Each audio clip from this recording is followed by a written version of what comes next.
So hello guys, welcome to my YouTube channel. आज की कहानी का नाम है द मैन फ्रॉम अंकल। कहानी शुरू होने से पहले हमें बताया जाता है कि ये साल है 1963 और रशिया और यूएसए के बीच में काफी समय से कोल्ड वॉर चल रहा था, जहाँ पर हम जर्मनी को देखते हैं। वॉर में हारने के कारण जर्मनी को यूएसए और रशिया में बांट दिया गया था, जहाँ यूएसए को वेस्ट जर्मनी और रशिया को ईस्ट जर्मनी का रूलर बनाया गया था। ये न्यूज आई होती है कि रशिया के पास एटॉमिक बॉम्ब है, जिसकी वजह से यूएसए और रशिया में काफी लड़ाई होती है और इन्हीं टेंशन के दौरान रशियंस जर्मनी के बीचों बीच एक दीवार बना देते हैं, जो कि जर्मनी को ईस्ट और वेस्ट में डिवाइड करती है। कहानी की शुरुआत में हमें नेपोलियन सोलो को दिखाया जाता है, जो कि कुछ सालों पहले ही एक प्रोफेशनल थीफ था, लेकिन अब CIA के लिए काम करता है। सो नेपोलियन कुछ काम से ईस्ट जर्मनी गया होता है, जो कि रशिया के कब्जे में होता है। अब वहां पहुंचने के बाद वो गैराज में जाकर गैबी टेलर नाम के लड़की से मिलता है, ताकि वह गैरी के पिता को ढूंढने में उसकी मदद कर सके। गैरी के पिता होते हैं उधो टेलर, जो कि वर्ल्ड वॉर 2 में हिटलर के साथ रॉकेट साइंटिस्ट होते हैं और उन्हीं को सिर्फ एटॉमिक बॉम्ब बनाना आता था। और जर्मनी के वर्ल्ड वॉर 2 में हारने के बाद उन्होंने CIA के लिए ही काम करना शुरू कर दिया था, लेकिन अचानक से 2 साल पहले डॉक्टर उडो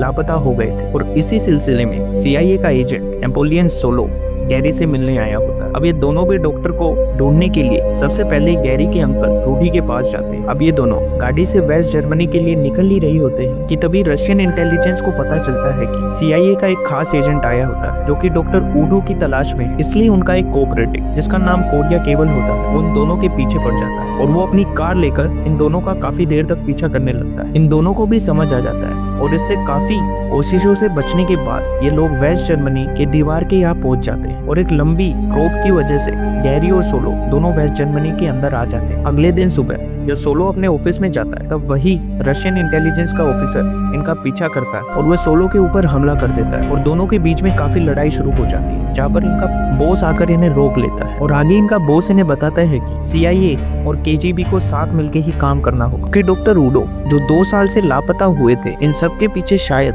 नाजीज का ही हाथ है, क्योंकि एटॉमिक बॉम्ब बनाने के लिए यूरेनियम की जरूरत होगी और डॉक्टर को ऐसा की ब्रेक मिला था जिससे कि एटॉमिक बॉम्ब बनाना बहुत ही आसान हो जाता है। आगे उनका बॉस बताता है कि गैरी के अंकल रूट भी एक शिपिंग कंपनी में काम करते हैं, जिसके ओनर एलेक्जेंडर और विक्टोरिया नाम के एक अमीर नाजी कपल है, जिन्हें डॉक्टर उडो से टाइम बॉम्ब बनवाकर बचे हुए कुछ नाजीज को फिर से इकट्ठा करके पावरफुल बनाना। यहाँ पर इन दोनों को भी नया मिशन मिलता है, जहाँ पर डॉक्टर उडो को रिसर्च को वापस लाने का मिशन मिलता है और किन भी पूरे यकीन के साथ काम करने के लिए तैयार होता है। अब गैरी और कोरिया इनको प्रिटेंड करना होता है कि वह कपल है और सोलो को एक एंटिक डीलर बना दिया जाता है। फिर तीनों इटली रोम में पहुंच जाते हैं, क्योंकि गैरी के अंकल रूडी भी रोम में रहते थे। अब मिशन के अनुसार गैरी और कोरिया कपल बनकर रोम में घूम रहे होते, ताकि जो भी इंटेलिजेंस ऑफिसर है उन्हें इन दोनों के ऊपर शक ना आए। तभी 2 चोर उन्हें लूटने की कोशिश करते हैं, जिससे कोरिया किम काफी गुस्सा हो जाता है और वह एक पंच कर देता है, लेकिन गैरी उसे शांत करती है और वह दोनों चोर वहां से भाग जाते हैं। इसके बाद ये दोनों भी अपने होटल रूम में आते हैं। यहाँ पर गैरी ने भी काफी ड्रिंक किया होता है, दोनों ही नशे में एक दूसरे को किस करने वाले ही होते हैं कि तभी गैरी बीच में सो जाती है। कोरिया किम उसे बेड पर सुला देता है और वही दूसरी तरफ हम सोलो को देखते हैं, जो अपने होटल के रिसेप्शन के साथ ही काफी इंडल्ज हो रहा था। अब अगली सुबह कोरिया किंग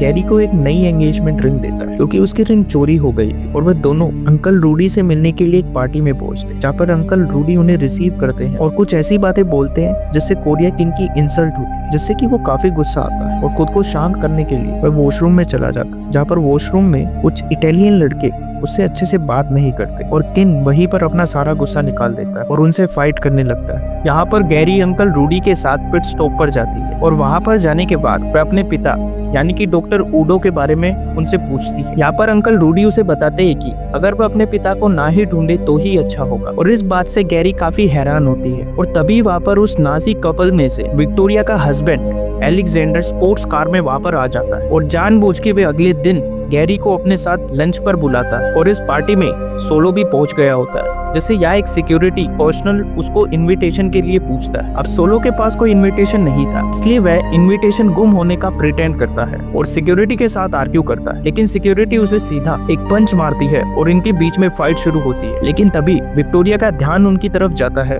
और विक्टोरिया सोलो को अपनी पार्टी में इन्वाइट करती है और उससे अपोलोजाइज करती है। अब पार्टी में आने के बाद सोलो एक औरत का ब्रेसलेट चुरा लेता है, लेकिन उसको ये नहीं पता होता कि विक्टोरिया का उसके ऊपर बारीकी से ध्यान है। अब विक्टोरिया उसे अपने पास बुलाकर पूछती है कि उसने उस औरत का ब्रेसलेट क्यों चुराया, लेकिन तभी वह अपनी पॉकेट में से विक्टोरिया का एक नेकलेस भी निकालता है जो उसने थोड़ी देर पहले चुराया होता है। और इस चीज से विक्टोरिया काफी इंप्रेस होती है और उसे पता चलता है कि यह एक प्रोफेशनल थीफ है, यानी कि उसके बिजनेस में सोलो उसके काम आ सकता था। इसलिए दोनों के बीच में काफी बातें होती है और अगले दिन विक्टोरिया उसे अपने ऑफिस में बुलाती है। दरअसल यहाँ पर सोलो ने जानबूझकर ब्रेसलेट चुराया होता है ताकि विक्टोरिया के साथ उसकी काफी अच्छी दोस्ती हो सके। अब अपना काम होने के बाद वो वहाँ से निकल जाता है। अब होटल में सोलो गैरी के रूम में चला जाता है जहाँ पर वो रशियन टेक्नोलॉजी का यूज करके अंकल रूडी को स्कैन करते हैं, जिनके ऊपर एक रेडियो एक्टिव मटेरियल टेस्ट होता है, जिससे पता चलता है कि अंकल रूडी पिछले 24 घंटों में किसी रेडियो एक्टिव मटेरियल के पास गए थे, यानी कि वह अपने भाई और गैरी के पिता डॉक्टर ऊडी के संपर्क में है। उन्होंने आगे यूरेनियम का भी पता कर लिया है और बम बनाने के प्रोसेस में है। अब यह सुनकर सोलो अकेले ही मिशन पर निकलता है और रात में वह विक्टोरिया के शिपिंग यार्ड में पहुंचता है जहाँ पर वह लोगों पर नजर रखता है। तभी वह उसे कोरिया किन भी मिलता है और दोनों ही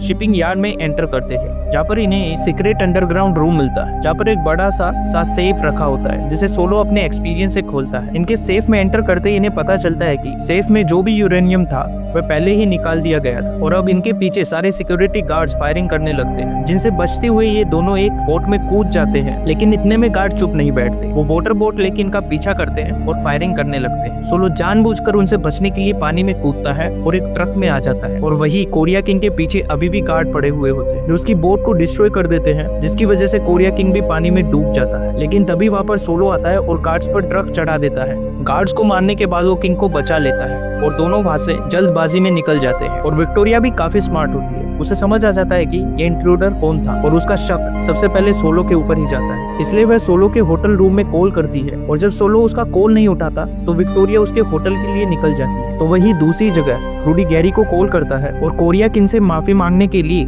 जानबूझकर उसे फोन देने के लिए कहता है ताकि वह चेक कर सके कि कोरिया किंग भी गैरी के साथ था या नहीं। लेकिन गैरी झूठ बोल देती है कि वह सो रहा, यानी कि विक्टोरिया का शक इन दोनों के ऊपर ही जाता है। अगले दिन गैरी और अंकल रूडी के बीच में एक मीटिंग फिक्स होती है जिसकी खबर गैरी रूम 304 में कॉल करके किसी को बताती है। इसके बारे में हमें आगे पता चलेगा। अब सोलो और कोरिया ठीक होने के बाद होटल में पहुंचते हैं, लेकिन तब तक विक्टोरिया भी इनके होटल में अपने आदमियों के साथ पहुंच गई होती है और रिसेप्शनिस्ट से सोलो के रूम की चाबी लेती है। लेकिन उसी समय ये दोनों भी विक्टोरिया और उसके आदमियों को देख लेते हैं और दूसरे दरवाजे से ये अपने अपने रूम में चले जाते हैं। और जैसे ही विक्टोरिया सोलो के रूम में एंटर करती है, लेकिन तब तक सोलो अपने रूम में पहुंच गया था और वह बाथरूम से निकलता है और विक्टोरिया जानबूझकर अपने आदमियों को भेज देती है।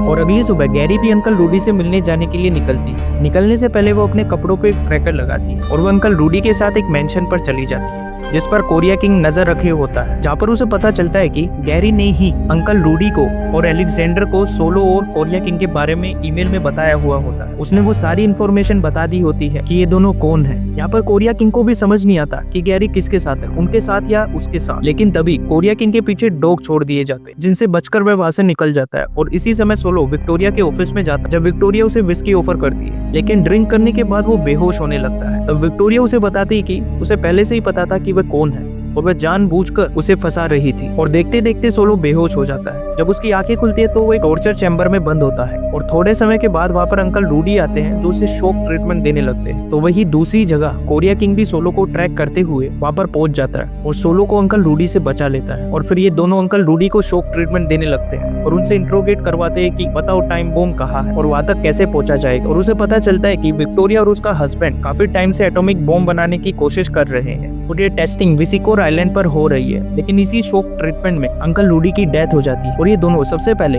अमेरिकन और रशियन इंटेलिजेंस को इसके बारे में बताते हैं। और इंटेलिजेंसी ने एक हेलीकॉप्टर अरेंज करवा दी है ब्रिटिश इंटेलिजेंस का, जिसका कमांडर होता है बेवरली। वो उन्हें बताता है कि दरअसल गैरी भी ब्रिटिश इंटेलिजेंस के लिए काम कर रही है और ये लोग उस आइलैंड पर जाने के लिए निकलते हैं। तो वही हम विक्टोरिया को देखते हैं जो अपनी बोट पर बैठकर उसी आइलैंड जा रही होती है और गैबी भी एलेक्जेंडर के साथ हेलीकॉप्टर में उसी आइलैंड पे जा रही होती है। उस आइलैंड पे पहुंचने के बाद फाइनली वह अपने पिता डॉक्टर ऊडो टेलर से मिलती है और उन्हें समझाने की कोशिश करती है कि वह इस बॉम्ब को पूरा ना करे। अब उसके पिता भी उसकी बात मान जाते हैं, लेकिन ये दोनों एक प्लान बनाते हैं और जानबूझकर गैरी और डॉक्टर ऊडो बॉम्ब बनाने में डिले करने लगते हैं। इसलिए विक्टोरिया गैरी को फ्रीजर में बंद करवा देती है ताकि डॉक्टर ऊडो जल्दी से बॉम्ब रेडी करे। डॉक्टर ऊडो यहाँ पर 2 बॉम्ब पर काम कर रहे होते हैं और वही दूसरी जगह सोलो, कोरिया किंग और वेवरली उस आइलैंड पर लैंड करते हैं। डॉक्टर रूडो के बॉम्ब बनाने के बाद विक्टोरिया उन्हें शूट कर देती है। उसी समय सोलो और कोरिया किंग सोल्जर्स के साथ उस आइलैंड पर अटैक करते हैं और सारे गार्ड्स को मार देते हैं। फिर वो डॉक्टर रूडो की लेबोरेटरी में पहुंच जाते हैं, जहाँ पर सिर्फ उन्हें उनकी डेड बॉडी मिलती है। वहाँ पर बॉम्ब और गैरी नहीं। सीसीटीवी फुटेज से उन्हें बॉम्ब का पता चलता है, बॉम्ब जो कि अलेक्जेंडर के पास होता है, और वे लोग उसका पीछा कर लगते हैं। अब काफी देर तक उनका पीछा करने के बाद वे लोग आखिरकार उसकी गाड़ी को रोकते हैं और कोरिया किंग अलेक्जेंडर को शूट कर देता है। लेकिन उन्हें पता चलता है कि अलेक्जेंडर के पास एक ही बॉम्ब है और वो एटॉमिक बॉम्ब नहीं होता, वो जस्ट एक डुप्लीकेट था और मेन बॉम्ब विक्टोरिया के पास बोट में होता है और विक्टोरिया उसे लेकर जा रही होती। लेकिन सोलो ने पहले ही विक्टोरिया के बॉम्ब को उसकी बोट पर लॉक कर दिया होता है। वह विक्टोरिया से बात करने लगता है, उसे बोट रोकने के लिए कहता है, लेकिन वह मना करती है। और इन्हीं की बातचीत के दौरान अलेक्जेंडर के पास जो डुप्लीकेट एटॉमिक बॉम्ब था वो ब्लास्ट होता है और होपफुली विक्टोरिया के पास जो एटॉमिक बॉम्ब होता है वो एक्टिव नहीं होता, इसलिए वहाँ पर एटॉमिक डिफ्यूजन नहीं होता और ये लोग बॉम्ब रिट्रीव करने में सक्सेसफुल हो जाते हैं। और इसी के साथ इनका मिशन सक्सेसफुल हो जाता है और कहानी यहीं पर एंड हो जाती है। So make sure you subscribe to my YouTube channel और मिलते हैं अगली वीडियो में। तब तक के लिए बाय बाय।